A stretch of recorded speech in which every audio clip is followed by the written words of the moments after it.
Bonjour les amis, j'espère que tout va bien pour vous. Aujourd'hui, j'ai à cœur de parler de la guérison. C'est un sujet assez controversé au sein de l'Église et nous allons voir pourquoi, ainsi que ce que la Bible dit sur la façon dont Dieu nous guérit. J'avais l'intention de parler d'autre chose, mais cette semaine, j'ai appris qu'une de mes connaissances a été diagnostiquée avec un cancer et qu'il a commencé à en parler sur sa page Facebook. Et sur sa page, il partage ses expériences et ses pensées pendant son traitement de chimio. Et ces publications nous offrent une opportunité de comparer son point de vue avec ce que la Bible dit. Mes chers amis, nous, les enfants de Dieu, avons vraiment besoin de comprendre ce que la Bible dit au sujet de la guérison, car la guérison émotionnelle et physique font partie intégrante de notre santé spirituelle. Nous avons reçu notre santé par la foi au moment de donner notre vie à Jésus. Et malheureusement, la plupart des assemblées chrétiennes aujourd'hui propagent des enseignements corrompus par les traditions des hommes qui n'aident pas les gens à manifester leur guérison dans tout leur être. Et on enseigne beaucoup sur la santé spirituelle, mais pas assez sur la santé émotionnelle et physique. C'est triste de le dire, mais les croyants ont les mêmes problèmes de santé que les non-croyants. Cela ne devrait pas être le cas, car la Bible nous enseigne clairement que Jésus-Christ s'est sacrifié pour endosser les conséquences du péché, c'est-à-dire la malédiction, la maladie et la mort, pour nous en libérer. Pour comprendre pourquoi la maladie touche aussi bien les croyants que les non-croyants, nous avons besoin de comprendre la foi et la façon de la développer. Et j'ai déjà fait des vidéos sur ce sujet dont je vous mets les liens ci-dessous. Une compréhension de la foi, comment la développer, comment l'activer, est essentielle pour pouvoir accéder aux promesses de Dieu, y compris la guérison. Et nous n'avons pas le temps de tout examiner dans cette vidéo, mais aujourd'hui, je vais juste juxtaposer les traditions des hommes contre la vérité de la Bible pour vous aider à discerner les faux enseignements. Et pour cela, nous avons besoin d'un peu de contexte. La Bible explique que le choix d'Adam de se soumettre au diable a plongé la terre sous la malédiction et la maladie et la mort sont issues de la malédiction. Puis Jésus-Christ nous a libérés de la malédiction et par ses blessures, nous sommes guéris. En attendant le Messie, Dieu a conclu une série d'alliances avec l'homme pour pouvoir le protéger de la malédiction et nous les examinerons de près dans de futures vidéos. En ce qui nous concerne, nous sommes sous la meilleure alliance. L'alliance annoncée dans Jérémie chapitre 30 et 31, selon laquelle la loi de Dieu est écrite dans nos cœurs. Nous sommes son peuple et il est notre Dieu. Et non seulement ça, mais il est notre Père et nous sommes ses enfants, co-héritiers avec Christ de tout son royaume. Galates 1, verset 4 dit que notre Seigneur Jésus-Christ s'est donné lui-même pour nos péchés afin de nous arracher de l'actuel monde mauvais. Il nous en a arrachés pour nous placer où? Dans son royaume. Le royaume de Dieu est un endroit, mais aussi une dimension. Nous vivons dans ce monde, mais dans une autre dimension. Cela dit, nous avons toujours notre libre arbitre et pour Dieu, ce serait illégal de nous en priver. Nous avons toujours le choix, soit d'être d'accord avec ce que Dieu dit, soit d'être d'accord avec un mensonge, c'est-à-dire ce que le diable dit. La Bible dit que c'est Jésus-Christ, la parole vivante de Dieu, qui nous guérit. Mais le diable ne veut pas que nous tournions vers Jésus pour notre guérison, alors il nous propose un tas d'autres options. L'industrie pharmaceutique, la communauté médicale et même les chamans et magnétiseurs. Tout sauf Christ. Et il est très malin pour se déguiser en ange de lumière et donner de l'allure à ses propositions. Regardons l'insigne de la communauté médicale. Au premier coup d'œil, cela nous rappelle le serpent venimeux que Moïse a placé sur une perche dans Nombre 21 pour sauver la vie des personnes mordues par des serpents, n'est-ce pas? Mais regardons de plus près. Ce n'est pas une perche, c'est une paire d'ailes. Et ce n'est pas un serpent mort accroché, mais deux serpents vifs en ascendance. Cela nous aide à discerner quelle puissance est derrière cet insigne. Jésus nous a commandé, dans Matthieu 10, verset 8, de guérir les malades. C'est un commandement. Il dit dans Marc 16, « Voici les signes qui accompagneront ceux qui auront cru. » Ça, c'est nous. Nous sommes ceux qui auront cru. En mon nom, ils pourront chasser les démons, parler de nouvelles langues, attraper des serpents, et s'ils boivent un breuvage mortel, celui-ci ne leur fera aucun mal. Ils poseront les mains sur les malades, et ceux-ci seront guéris. L'apôtre Paul dit dans Jacques chapitre 5, « Quelqu'un parmi vous est-il malade?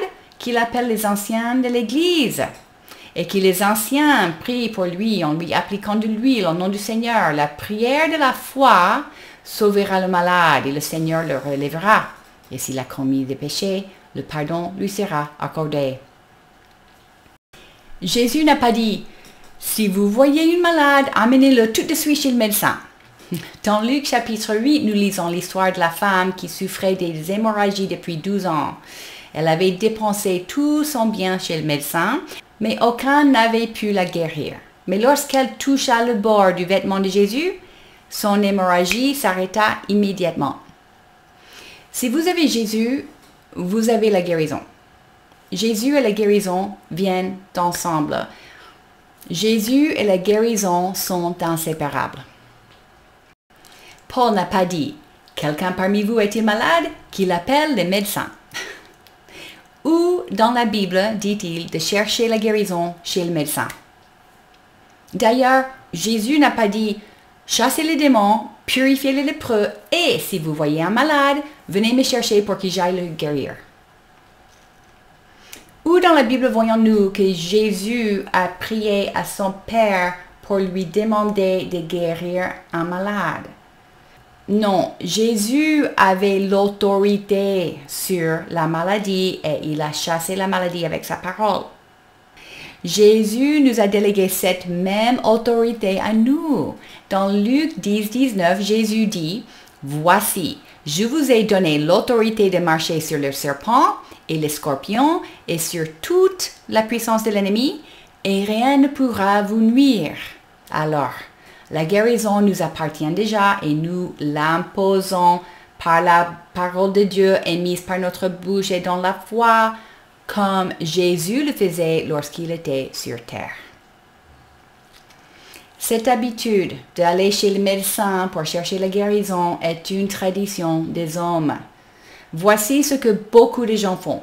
D'abord, ils se présentent à la communauté médicale et à l'industrie pharmaceutique pour recevoir la guérison, et ils appellent leurs proches pour demander la prière ensuite.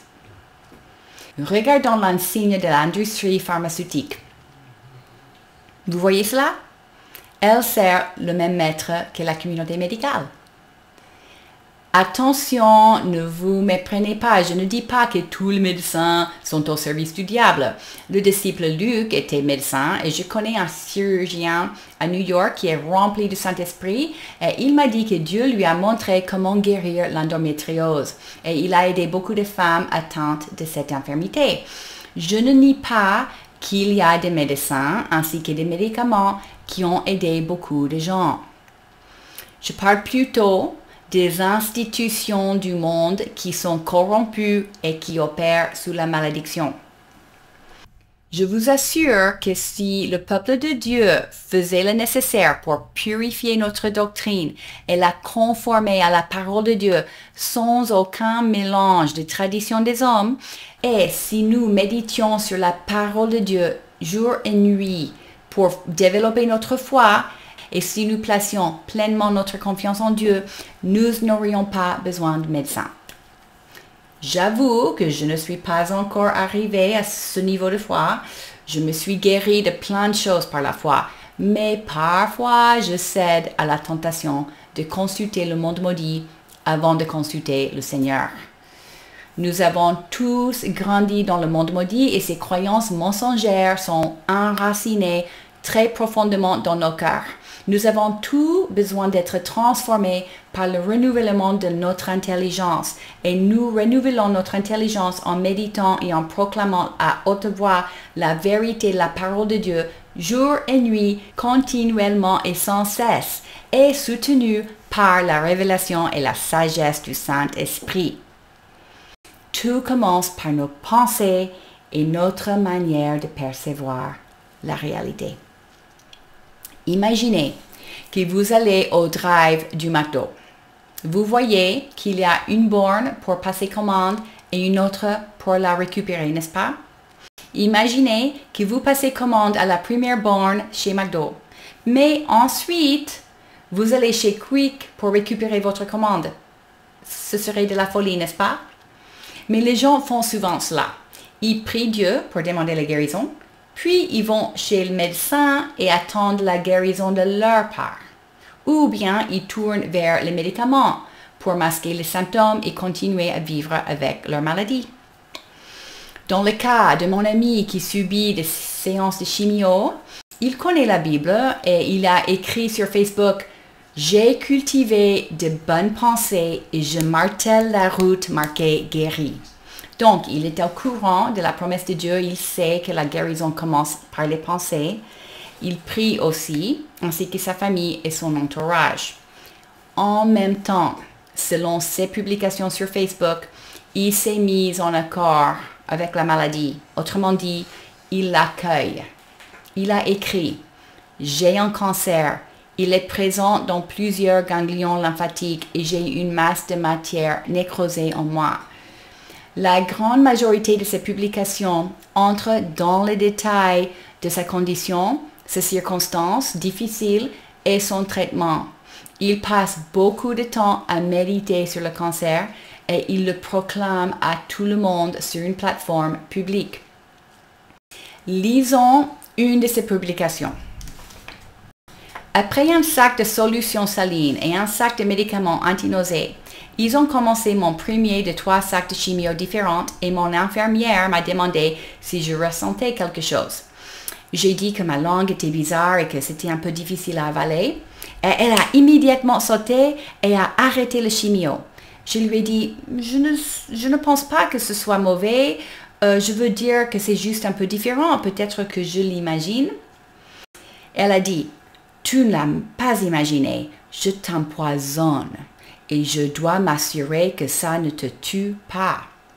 Chacun des sacs de chimio doit être incinéré, car ils sont trop toxiques pour aller dans une décharge. Après une pause, elle a continué lentement, et cela ne semble pas m'avoir tué, mais juste gonflé un peu ma gorge. Avez-vous noté le traitement qu'il reçoit à l'hôpital? Du poison capable de le tuer. Carrément.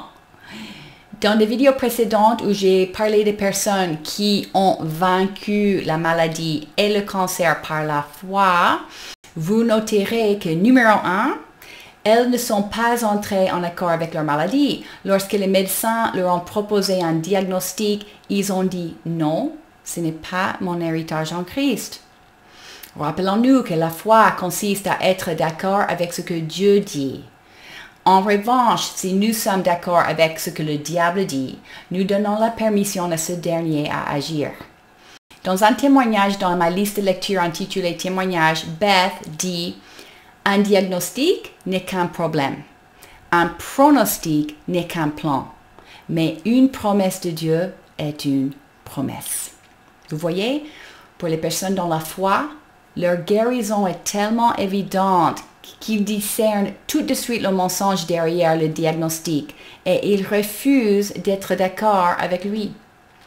Vous voyez la différence entre « j'ai reçu tel diagnostic » ou « le médecin a dit telle chose » versus « j'ai un cancer, je suis malade ». Voyez-vous la différence entre ces deux genres de proclamation?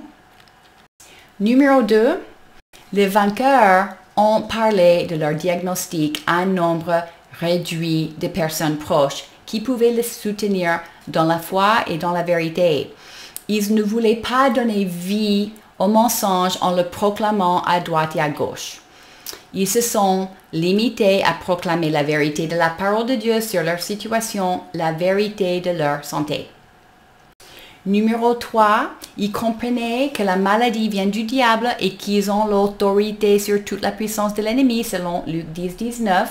Ils comprenaient leur identité en Christ. Ils comprenaient que la guérison est leur privilège et droit en tant qu'enfant de Dieu et que ce que l'ennemi essayait de faire était illégal. Le message que je veux transmettre dans cette vidéo est que la guérison a été déjà mise à notre disposition par le sacrifice de Jésus et qu'elle est saisie par la foi. Il faut savoir que la foi prend du temps pour se développer. Comme je dis souvent sur cette chaîne, si vous avez besoin d'une tomate aujourd'hui, ce n'est pas le moment de semer une graine de tomate. Dans le cas de tomates, ça prend entre 2 à 3 mois pour que la graine porte du fruit. De même, il faut du temps pour que la parole de Dieu porte du fruit. Je parle du processus de développement de la foi dans des vidéos précédentes et je vous mettrai le lien ci-dessous. Tout ça pour dire, soyez à l'offensive et non sur la défensive face à la maladie. Méditez dès maintenant sur votre identité en Christ, jour et nuit, et proclamez la vérité de ce que Jésus a fait pour vous sur la croix tous les jours, pour qu'au moment que vous aurez besoin de saisir une promesse, y compris la guérison, votre foi sera mûre et prête à moissonner, selon Marc chapitre 4. Et si vous ne le faites pas pour vous-même, alors faites-le pour les autres, pour pouvoir administrer la guérison aux malades, comme Jésus nous dit de faire. J'ai regroupé pour vous des versets bibliques concernant la guérison, la prospérité, et votre identité en Christ que vous pouvez télécharger gratuitement pour vous aider dans vos méditations. Et j'ai également publié ces promesses sous format audio que vous pouvez écouter à tout moment, même lors de vos déplacements. Vous trouverez le lien vers toutes ces ressources ci-dessous. Prochainement, nous examinerons les alliances que Dieu a conclues avec son peuple à travers l'histoire pour mieux comprendre ses promesses envers nous. En attendant, soyez bénis et à bientôt.